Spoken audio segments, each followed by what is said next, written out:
Hey guys, how's it going? Jason Sensational here, and back at again with another deck guide on one of the decks I took to Masters this season. This is a Sivir J4 mid-range deck. A lot of you guys know how much Sivir's been running up in AM ladder recently, but this one's splashing Demacia for a little bit more of that mid-range oomph. So if you enjoy the content, feel free to leave a like and subscribe. Let's just jump right into it. So taking a look at the deck list, this is a very mid-range oriented Sivir Demacia list. Our champions are 3 of Sivirs, 1 of Renekton, and 2 of Draven. I found this 1 of Renekton to actually be quite fitting within this deck list. It fits a lot of what the deck's trying to do, and it just has that overwhelm oomph in the mid game to just push a little bit more damage. I found that when I was like double drawing, triple drawing Jarvan, that felt really awkward, and so I took down one of the Jarvans in exchange for one of the Renektons. Otherwise, we're playing a lot of the classic Sivir package cards like Treasure Seeker, Rockhopper, Merciless Hunter, Rune Runner to really just get that vulnerable targets plus the overwhelm from the Rune Runner as that big finisher. From the Demacia side, we have our barrier cards like Brightsail Protector, we have Honored Lord, Pertinent Squire, and even some Laurent Blade Keepers. And for our combat tricks, we have Shapestone, Sharp Sights, and Rallies, as well as Concerted Strike as well. This is a list that I took from one of the Brazilian players by the name of 4LW. I'll leave his social in the description if you go on and check him out. But I pretty much took his list from him, I made some very slight changes to it, and I found a lot of success with it. So let's take a little bit of a deeper look into the Sivir package, the cards that revolve around Sivir, and what exactly makes it so powerful. One of the newest additions from this latest patch was the addition of this new 1-drop Treasure Seeker. And what this card does is when I'm summoned, I create a Walking Sands in hand, which is a 2-mana slow speed card that summons a 5/2 Sandstone Challenger. In combined with cards like Merciless Hunter or the other vulnerable cards such as Rockhopper, this becomes a very big mid-range threat. You can just send a 5/2 ephemeral at any unit that's granted vulnerable and just gain a very favorable trade. This has propelled some of the early game, to get those good trades and just swing forward with higher tempo going to the future. On the Demacia side, we kind of have something that does a very similar pattern. The addition of Pertinent Squire allows you to give a Challenger to a card like Sivir, which is absolutely insane, or just any card, and then put like a Brightsail Protector onto it and gain another value trade. We're just trying to get a lot of value trades through the mid game by using our vulnerable cards, our barrier cards, and our Challenger cards to just try to roll up your tempo into the late game. Now, of course, we are on Rune Runners just because it's just an overpowered solid card. There's not much else to say there, but Honored Lord as well, just fitting into that, granting the barrier to it when you like hook a vulnerable unit or when you give it Challenger. With that in mind, let's kind of think about how we want to curve out our first 4 turns, because these are kind of major and how they kind of warp how you want to mulligan for your game. You'll see in both curves you have a relatively low curve to take advantage of. Your turn 1 mainly consists of either Treasure Seeker or Squire. If you have the Treasure Seeker getting the Walking Sands in hand, you can pair that with a card like Merciless Hunter, especially on turn 3, so you bank that 2 mana going to turn 3. When you're attacking on odds, this can become very, very powerful, because you have 2 units on board, you give an opponent unit vulnerable, and then you just trade to it with a Walking Sands. And then of course on turn 4 afterward, you start with your Sivirs, your Jarvans, your Rallies, and etc. Another alternative line that can be equally as powerful is playing Pertinent Squire on turn 1, and then turns 2, 3, you kind of just bridge the gap with cards like Rockhopper. If you're attacking on even, or if you're attacking on odds, your turn 3 could be like a Brightsail Protector onto the Rockhopper to gain that favorable trade, or you have an Honored Lord to challenge the unit you just granted vulnerable for another favorable trade. And then on turn 4, because you banked 1 mana on turn 3, you can play Banner into Sivir, granting Sivir Challenger, and because Sivir already has vulnerable or Spell Shield and Quick Attack, this just becomes a huge threat against your opponent, and you just start getting free trade turn after turn, and they are going to have a very hard time removing Sivir.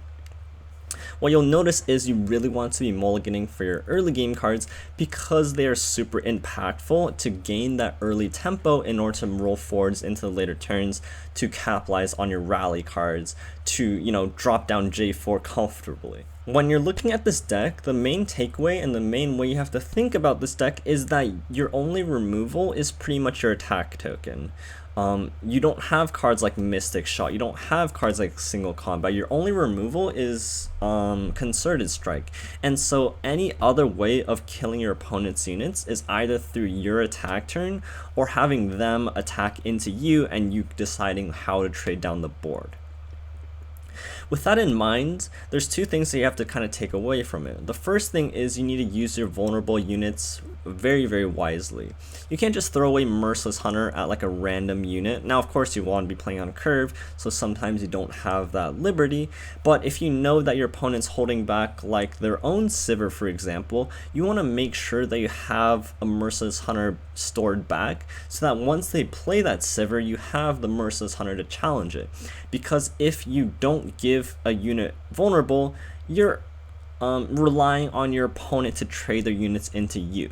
Don't expect you to be able to kill any unit on your opponent's board unless they're forced to, because otherwise they just die or they trade it into you. So you have to be very knowingly when to use your vulnerable cards and when you need to save them for a higher priority target. Another really awkward thing is you don't want to be using Merciless Hunter onto a unit that you're going to plan into trading into. So this is more relevant on your defensive turn. So say you're attacking on evens and you're playing Merciless Hunter on turn 3, you don't want to then block the unit you just gave it vulnerable to, because when a unit has vulnerable, this allows you to make better trades with it into the future. So very important that you use it onto a unit that you're not going to block, that you're not going to just trade into on your opponent's attack turn, and a unit that you can gain value off of it on your attack turn. Another concept that kind of bridges into that gap is that you need to prioritize protecting your board with your combat tricks. Not only is it important to use your combat tricks to get value trades and protect yourself from removal in the mid game, because you kind of need that board in order to trade into your opponent's board, but you should also try to preserve your board in order to make your rallies in the future better. This isn't really a deck where you're going to be using your sharp sights or your shape stones to be pushing damage, because you don't really have any burn over the top, and so you're going to use your sharp sights more often than not to protect your units, make that value trade, rather than pushing that 2 or 3 extra damage. And finally, let's talk a little bit more about the matchups. This is a little bit tricky because the meta is not very settled and it's going to shake up again in the coming week, but I found that this deck does not the best into Lurk.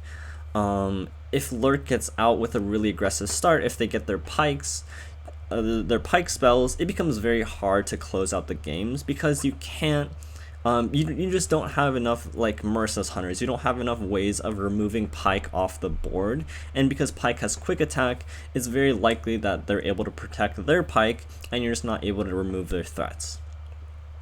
Unlike, say, the Ionia version of the Sivir deck, you don't have a way of stunning Rek'Sai, and so when they have Rek'Sai down on board, it's often very hard to remove Rek'Sai as well. It's not a terrible matchup per se. If they just kind of low roll, if they go off to a slow start, you can still get that early game pressure going on and gain a lot of value trades, but you'll have hard times closing out the games. Against a deck like Ez Draven, I find that Sivir Demacia does relatively well compared to other Demacia mid-range decks, because you have those spell shielded units. Ez Draven really struggles with cards like Sivir and Ruin Runner because they have that spell shield, and so they have to commit a spell to popping that spell shield, then they have to commit another 2 spells to killing that spell shield unit, and that's a lot of resources for them. And again, you can gain a lot of favorable trades, you have the rally tools, you have the protection to kind of edge your way through that matchup. Against other Sivir decks, it kind of comes down to a 50-50. Sometimes it's who's attacking on evens, sometimes it's who draws their Sivir, sometimes it's who has more of the vulnerable units, but Sivir Demacia I feel can go pretty toe-to-toe with other Sivir decks, like the Sivir Ionia Z variant, the Sivir Reputation variant in Noxus, because you have, you know, your own Demacian tools, you have the rallies, and you have the same package that most other Sivir decks operate on, so it's pretty even there.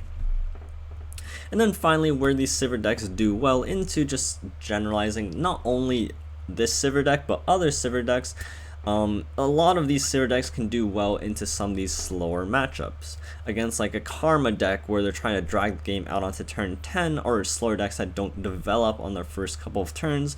You can easily develop a lot of tempo early on, and when you drop down your spell shield units, that becomes very difficult for these slower decks to really deal with. And so against slower decks, you'll find that these Sivir decks do quite well into, but on the other end, the really fast decks like Pirate, Discard aggro, or like other elusive aggro decks, you'll find Sivir kind of struggling into. And finally, I have 3 cool games that I want to showcase for you guys. One is against Lurk, the other one's against Zoe Lee, and finally finishing off with a game against Draven Ezreal. You'll see how this early game curve kind of fits into the plan, how to really smartly use your vulnerable targeted units, and how to kind of roll your tempo throughout the game and close out with your J4, close out with your rally cards. If you enjoyed the deck guide so far, please stick around for the games because I think it's a good way to reinforce some of the learnings today. But if you enjoyed the video, please leave a comment below letting me know what you learned and what you liked. But without further ado, you can jump right into the games. This is like flashbacks. Hawk's in my chat, it's gonna be 3 AM. I'm gonna be struggling. I'm gonna queue a Manasia who like gives me a game so I can go to sleep. I lose like 3 final bosses in a row. You guys know this story.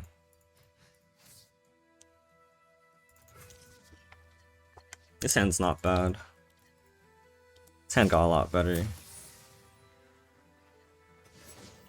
Okay, I have a... It's not the fearsome guy, which makes me happy.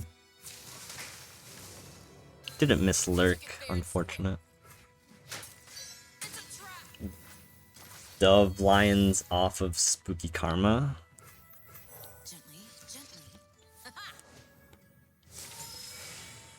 I don't like this play. It's the Chronomancer on 2. It's not great unless you're like setting up your next turn. I guess you have another Zerk side, which is totally fine then. This is a 3/3. So I want to hook this, so next turn I play like Walking Sands and challenge it.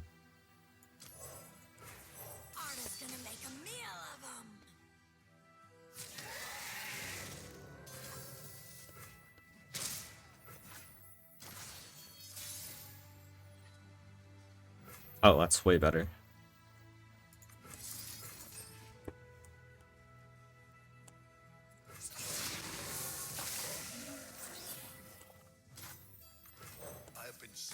Does he have Pike Spell? I have a feeling he has Pike Spell here. He's just deciding which one he wants a Pike Spell. Lurk, yeah. It's fine, we get a challenge Pike with Jarvan.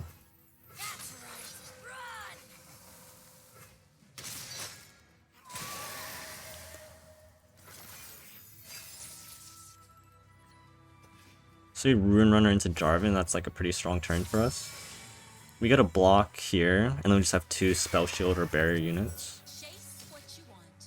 He deals 4 with Pike, but that's kind of fine.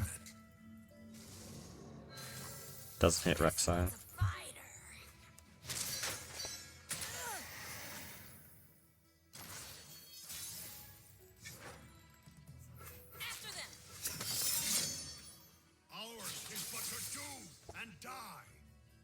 He could, so that's a, really?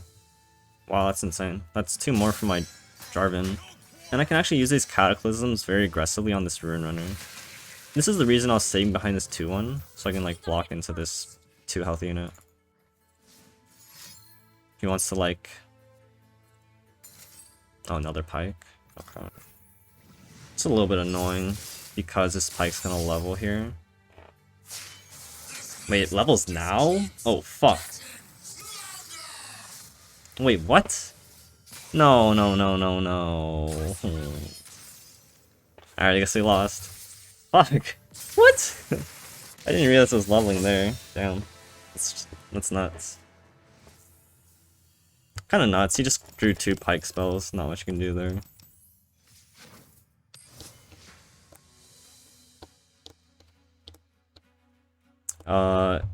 That was a spell shield. It goes through spell shield. Which is kind of bizarre because it's not like a skill from that point. It's just like an automatic thing. It needs to cost more, maybe.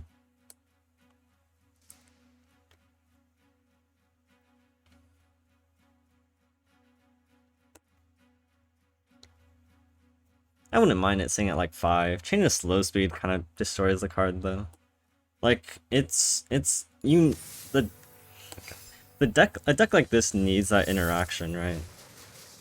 Like right now it's only Bone Skier and then it's like just like very linear, if that's the right word to use. This hand is equally good, but if he just like double Pyke Lurks, then I'm in the same spot. He has no 1-drop this time at least. Like this is where you just snowball them when they don't have 1-drop on their attack turn 1 and then they don't hit their Lurk and you just kind of snowball them from there. From here I might have wanted to just open attack. But trading like the 3-1 here is like fun.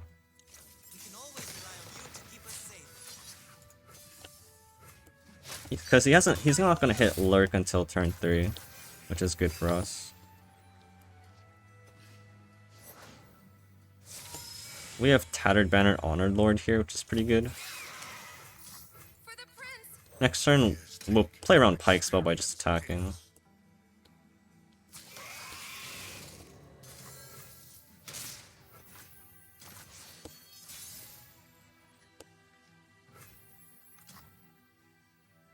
I wish I saved that, huh? Sivir's just too insane not to play here. If he has Pyke spell, so be it. He does not have Pyke spell.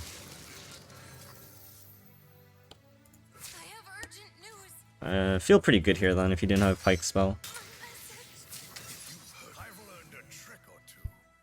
Nice, we're just super far ahead on tempo. We have Brightsteel next turn, Jarvan the following. We can even like...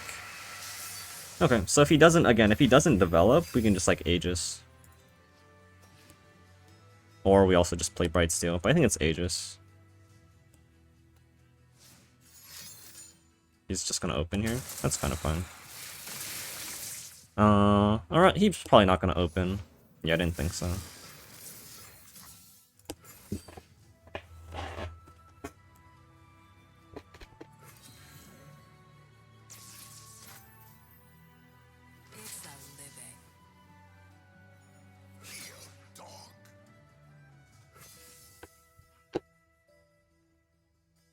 Just played against Howling Abyss deck on ladder, felt so weird. Yeah, it's a weird deck, huh?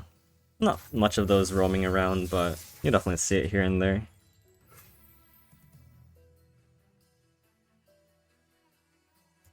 Business as usual.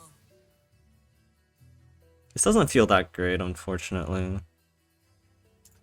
I don't know. This feels a little bit awkward. Oh, I was gonna say order, but I can't order that any differently. I read the word speed karma, but didn't see a list. So again, same story. If he doesn't develop, if he develops, I just Aegis.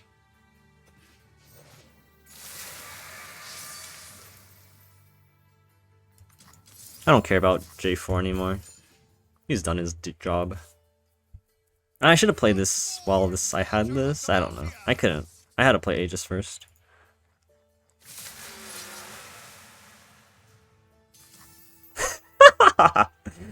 Alright, well played, brother. See, high roll, low roll, lose, win, Lurk, lol. Man, Lurk can be such a strong deck, but it can just like fuck you up other times. It's so sad. Zoe Lee, we should be favored, right? I think we're fine in this matchup. I mean, one pog? Yes. We've been zooming tonight.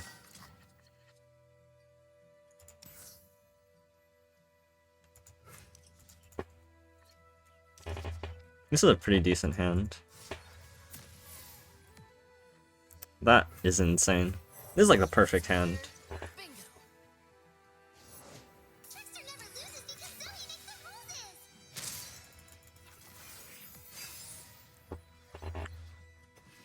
And an Aegis. Wow. I could not think of a better hand.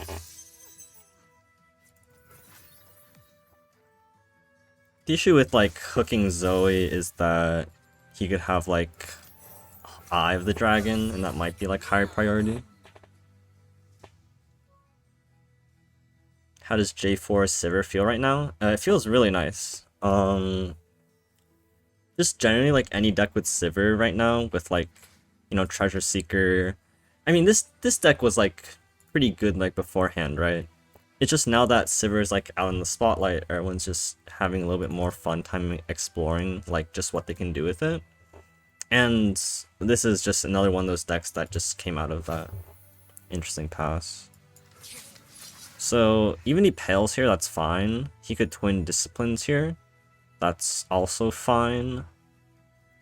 I don't really mind as long as I deal this 4 damage, because this is always vulnerable, and I can just kill this whenever. If he gets like any card out of this, that's like perfectly fine. Like, he's never gonna flip Zoe here, or if he does, I'm doing something really wrong. And he's spending a lot of mana, you know, trying to work towards a Zoe that I don't think is quite worth. Now this is a little bit awkward though, but I get to hook it with like Walking Sands. Eye of the Dragon. Why is there no single combat? You just have like the vulnerable cards, and that's kind of trying to carry you through it. Is Zed Sivir a deck that's easy to climb with? I've done, well, Zed Sivir is probably like fine, but I've done really well with this deck as well right now. I can't pass here. I want to play Sivir. He can't really deal with Sivir. Worst case scenario, he like Calibrums into like, or sorry, Crescendum, and that's perfectly fine. I get the 4 damage here, which is really important. Yeah.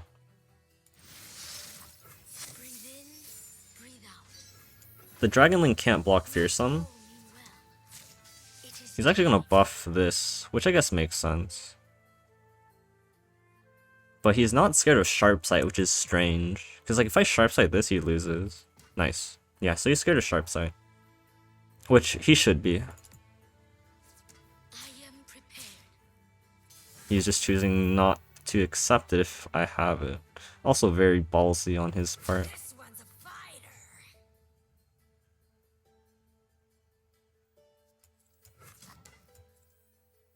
Damn, if I had Sharp Sight, I just win this game here, but alas, that is not the case.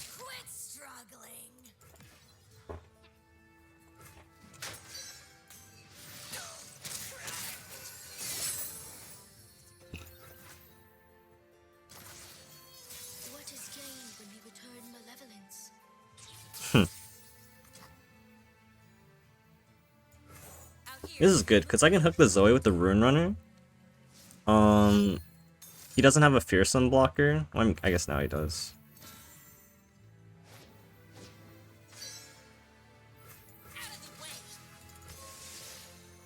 He still has to play a second card, which is most likely Gem for the Dragonling. But what he's doing here if he attacks with Dragonling is he's kind of feeding my Sivir. Yeah, Rune Runner is fucking nuts. Like, on God. Absolutely crazy, stupid power levels.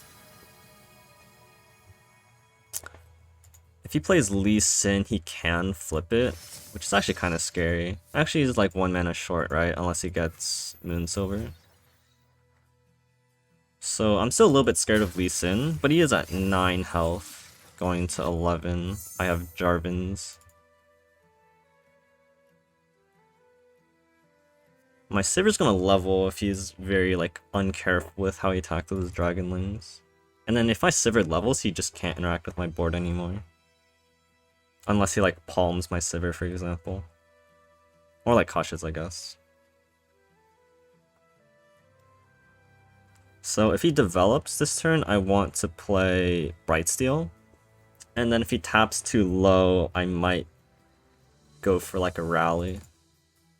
How does Dragon Kick interact with Spell Shield? So Dragon Kick fizzles Spell Shield. Well, rather Spell Shield fizzles the Dragon Kick because it's a skill.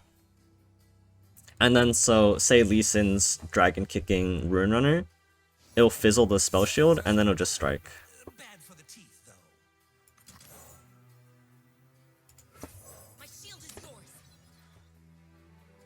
He still has to cast 2 spells as well.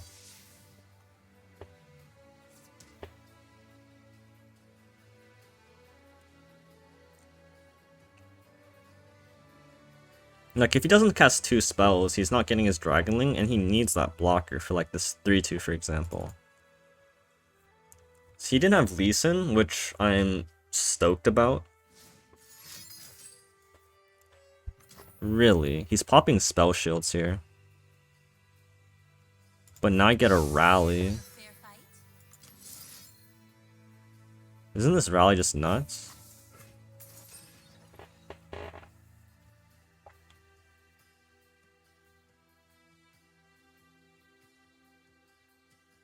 He's forced to block down like a good amount here. I guess he like so like I can level Sivir this way. Yeah, so I do 11, 1 off, which is kind of unfortunate. But I lead with this, and then I full attack, and he can't get the heal off. Like I do.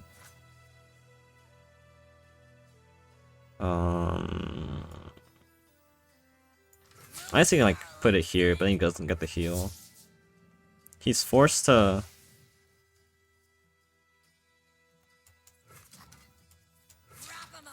I should do this, right? So he gets the heal, but his Eye of the Dragon doesn't get to value block my Merciless. Or I just play Waking Sands and hope if he hits a Notify with it. The issue here is I'm giving him a card to like get his dragon. I don't know about that one. That was like the most questionable part of that play, because he gets a Dragonling.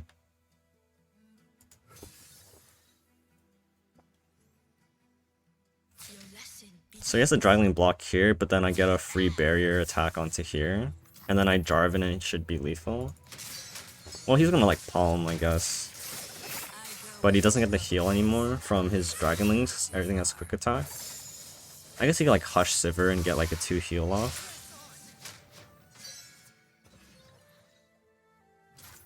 This is a little bit interesting. Consider Strike's a great card. Burn's a fine card.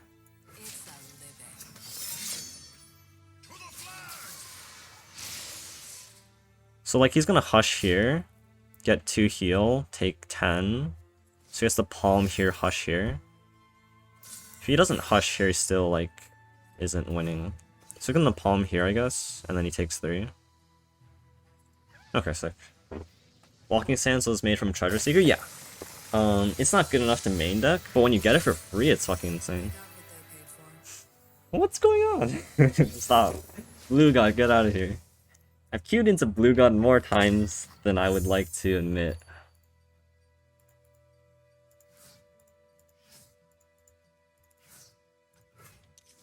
Yo, 50 cheer, what's up, man? Thanks so much. I have Rune Runner on 5. This hand seems alright. We can probably take this slow. I know how he 2s out. If he plays Ballistic Bot, that's only good for us. What the fuck? No, yes, no! Oh.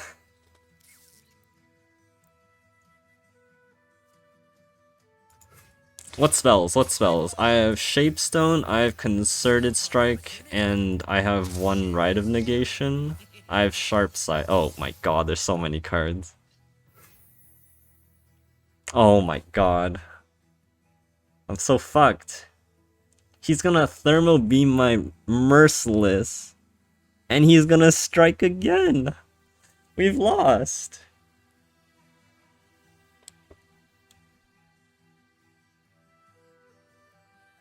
We actually lost.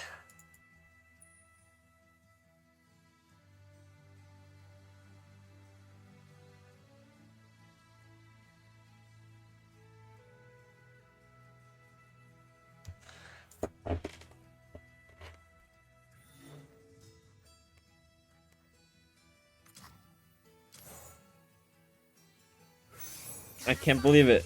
He's gonna thermo beam us here. Oh, he already used a thermo beam, so I guess. Haha. I.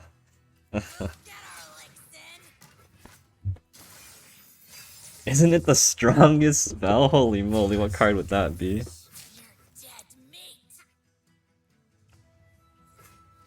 We're still like blatantly far behind. Elite.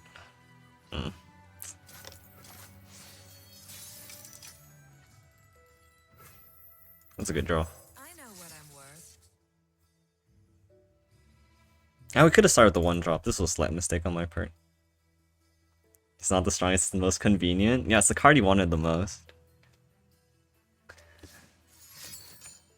Time trick.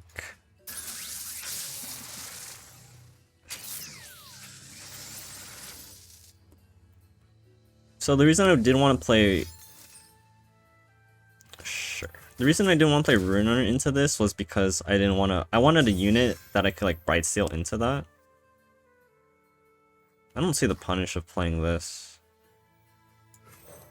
Besides I don't get the banner, I guess. But this pushes 2 damage here. Deckcode? Can someone help out Zektic with the Deckcode, please? Much appreciated. Very much thank you, friends. Found your YouTube today, and it made a huge difference in ours. So glad to hear, man. Honestly. Warms my heart. I'm glad it helped you out.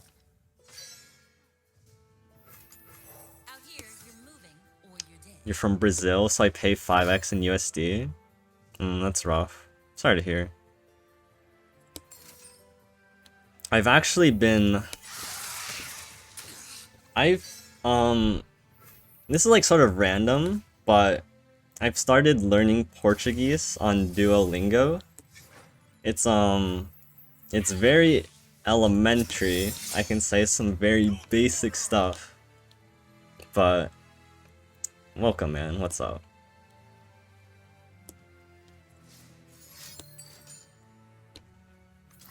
Dale, Lindo, and Sano.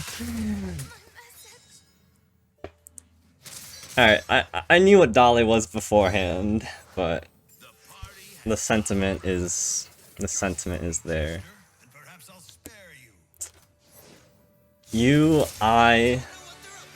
Alright, not there quite yet. I see I something something you something. Oh my god. Alright, not quite there yet.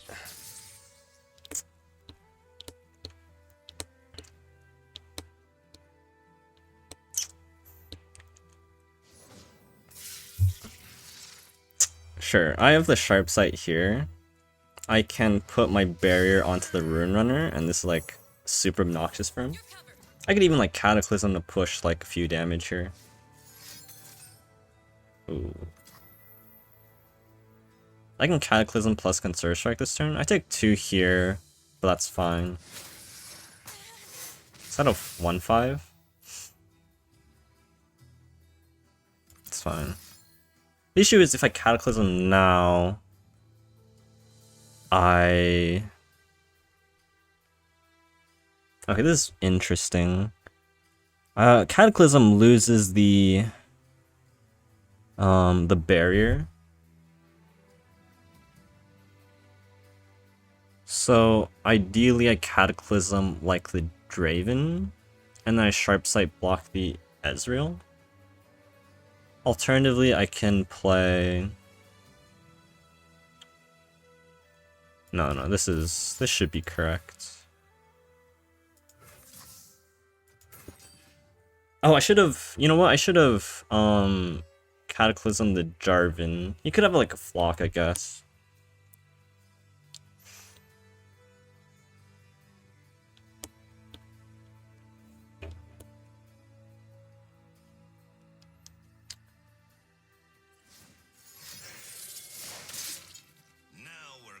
What do you do? He axed. Okay, that's fine. Pushes damage. I sharp sight for here. So he's cashing in his spells now for damage, which makes sense. How much damage is that? I sharp sight block here and I'm dead. So I'm forced to block here, concerted there. That's a lot of damage.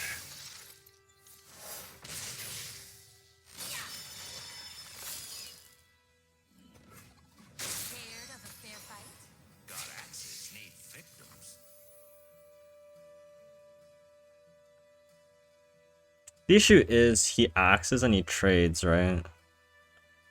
Wow, this is tough. I think I lost here. Because now I don't have an overwhelm unit. Because he axes here, right? The good news is I'm not dead, I can just develop into my next turn. I might have played out this turn wrong. I don't know if I could have used the Cataclysm there. Time for the money makers. I need to learn Portuguese so when I win Worlds and move to Brazil I can order pizza without getting zucchini on it. Oh, that's hilarious.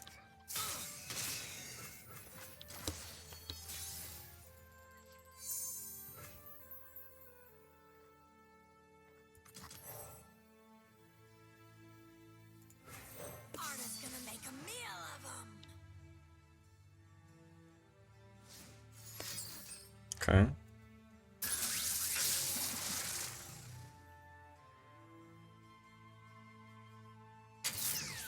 Ooh, Tenho Umamasa. Good job, Mo. I know that one too.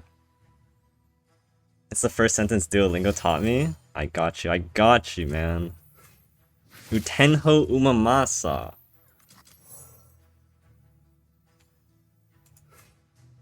You could have Scorched Earth, which is really annoying. But I just need to go wider than him, right? Strength and grace, beauty in the blade.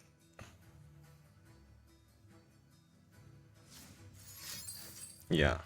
Oh wait, I'm not wider than him. What am I saying? Alright, this is an issue. I thought I was wider than him. I do level Jarvan here at the very least. Could I play this game better?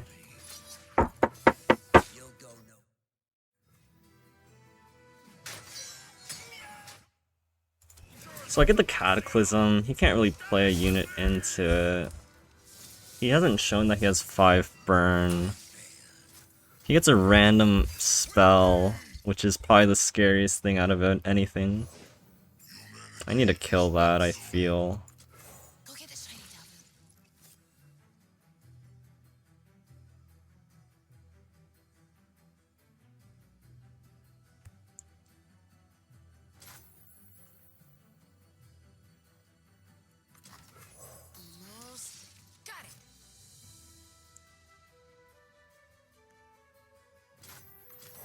This doesn't matter if I attack him. He can't play Faron so long as I hold up this cat. Alright, sick. Give me 1 second.